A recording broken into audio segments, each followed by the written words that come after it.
Hiba, Yes. welcome to the ATL Podcast. Thank you very much. First of all, I'm happy to invite you. I'm honored Today. to be here. You are one of the best students I've ever taught. I'm not paying compliments, this is a fact. But the first question Thank I you. asked my guest is, who is Hibanur? Alishi or Alisi? Alice. Alisi, It but is what's the the correct French way? pronunciation. The Now give me Turkish. the Turkish. Oh, okay. Alıcı. Allergy. Yeah. All right. The reason for me bringing you today is that you have participated in a public speaking contest Yeah, I did.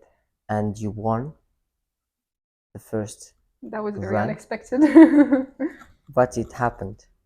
You Yeah. won Yes. the first rank, and it was a national public speaking competition. You won the first rank, and the gift was A 1-week trip to England. trip to England. Very proud when I heard that the gift was a trip to England. I want you to Yes. talk about pre, during, and post the competition. So you tell I me. feel like it's a writing task. Make it a speaking one. Okay, I'll start. So yeah, how was the preparation for the competition, and were you expecting the winning or no?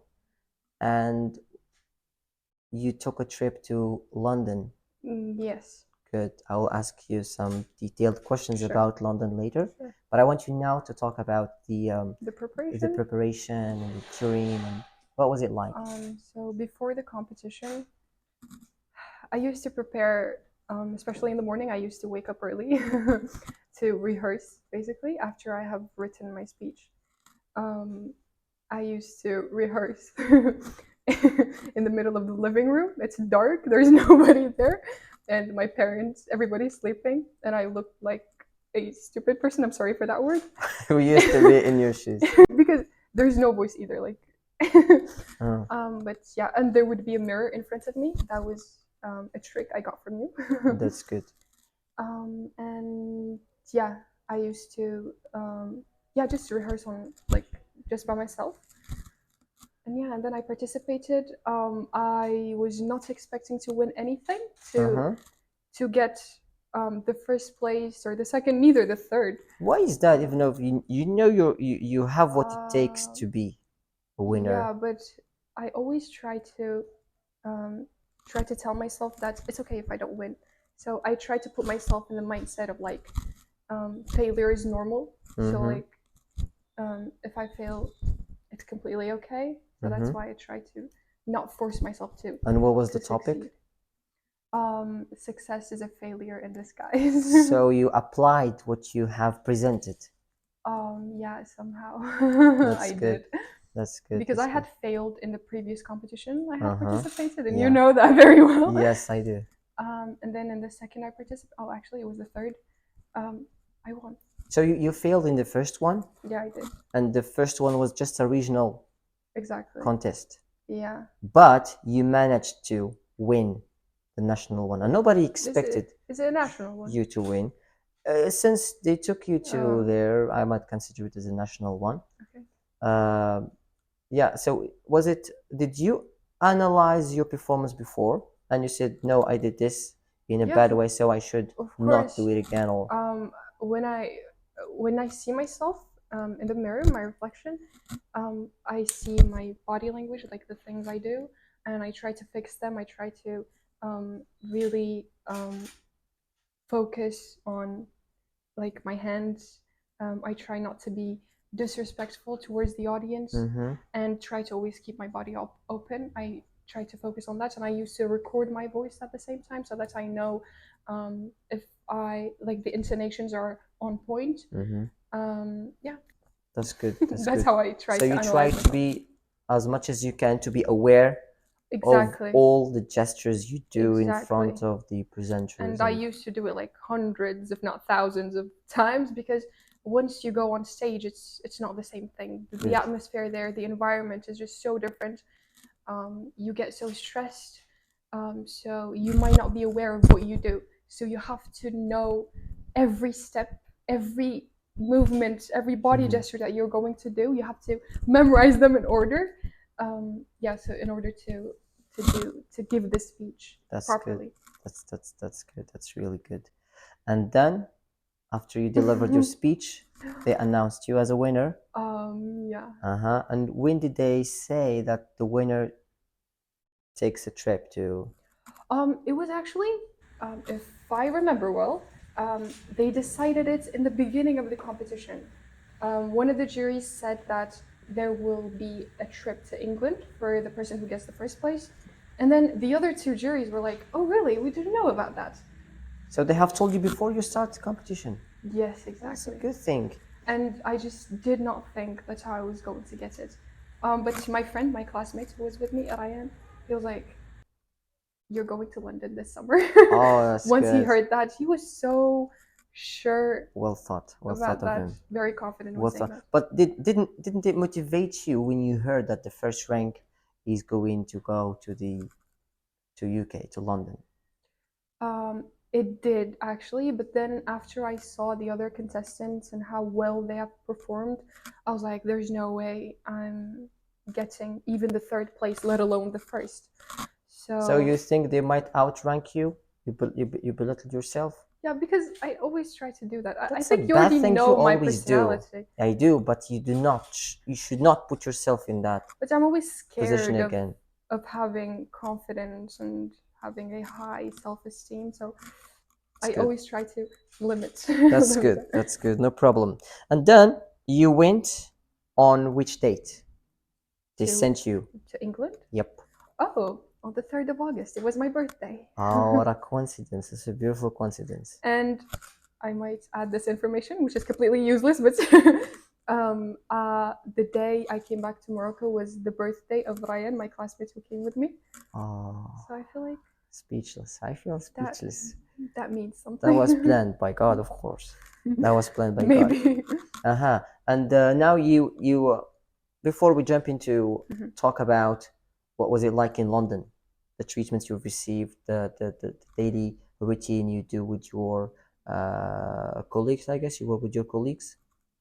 The group, I don't know if I would consider them my colleagues. My friends. They're Moroccans, friends. Yes. Okay. I had never met them before. Okay, So but I didn't know all of them are Moroccans. Yes. Before jumping to that, I want you to give one piece of advice to whoever is watching you, wanting to, fond of public speaking.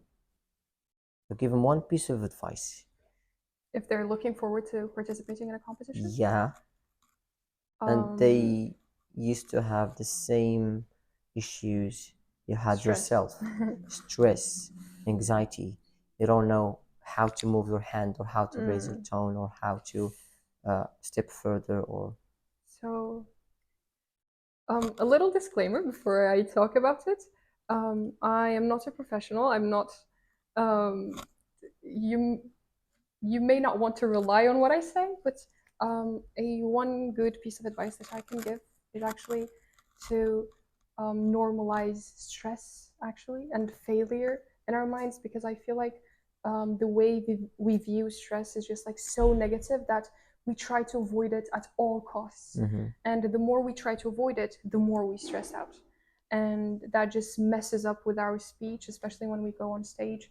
You just start to move in weird directions and start to forget about your speech. So I think once you start stressing out, you have to tell yourself that it's completely normal. It's going to go away in a few minutes.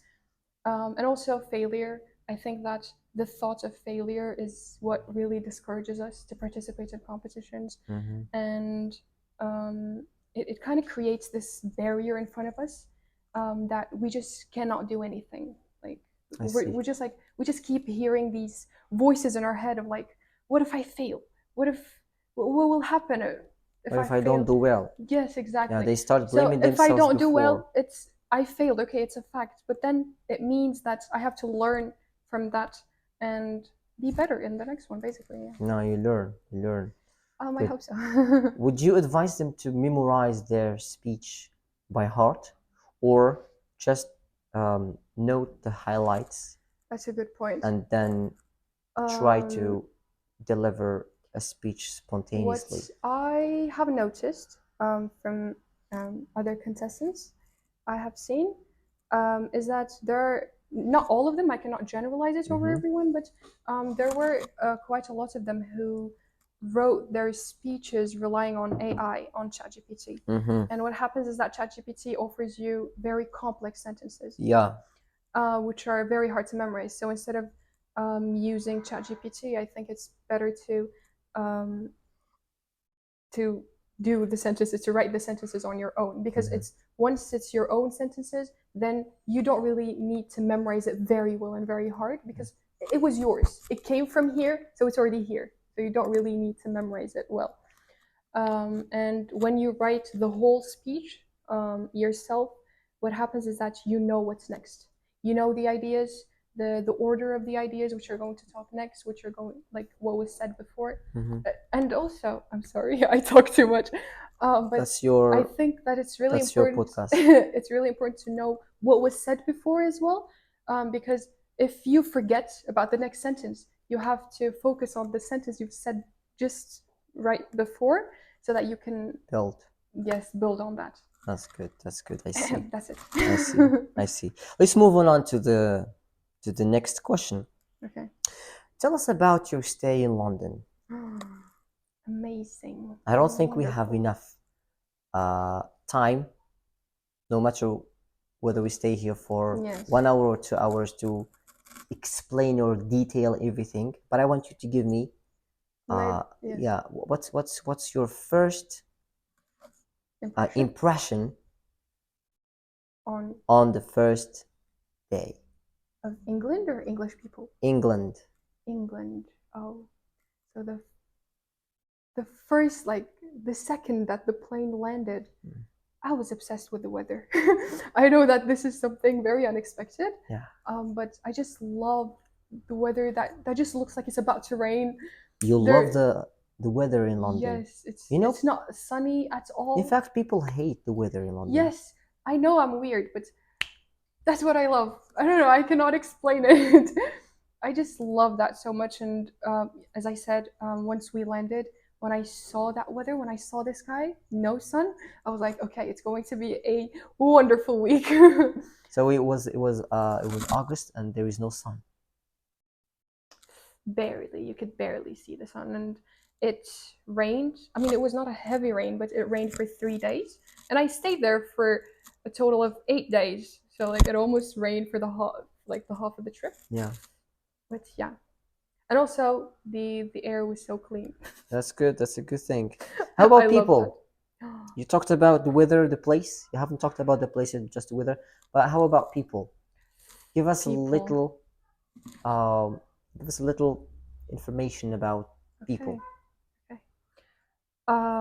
So starting from the people I saw in the airport, they're so nice, so respectful. You're talking about the police or people who are working in the English airport? all of them. People Whoever in is general. English, whoever is British. There might be exceptions, of course, but exceptions don't make the rules. Of course. So they're so respectful, as I said. I feel like out of 5 words they use, 3 of them is sorry, I'm really sorry, or like they say thank you very much. Like I feel like when you have a conversation with a British person, which I did, the word sorry dominates the whole conversation. Mm-hmm. And also, what I really liked about English people is their sense of humor. They've got this amazing sense of humor that is very like self-deprecating, as they call it. They're all the time like criticizing themselves, especially their politicians. Mm-hmm. Are they sarcastic? A lot. All the time, like in every sentence, you find this like sprinkle of sarcasm. So if you don't get used to such culture, you might be they in have an trouble. amazing culture, I think. That's good. Not the cuisine though. The cuisine is terrible. It is good. I wouldn't say it's terrible, but as a Turkish person, the Turkish cuisine for me is the best. So As a Turkish person living in Morocco, the Moroccan cuisine is great as well, but I'm Turkish, so of course I'm going to go for with the Turkish cuisine. Yeah, of No course. problem, no problem. Although the Moroccan cuisine is the I mean, you're number American, so one. No, it's I feel like that's. Gordon Ramsay's statement, not mine.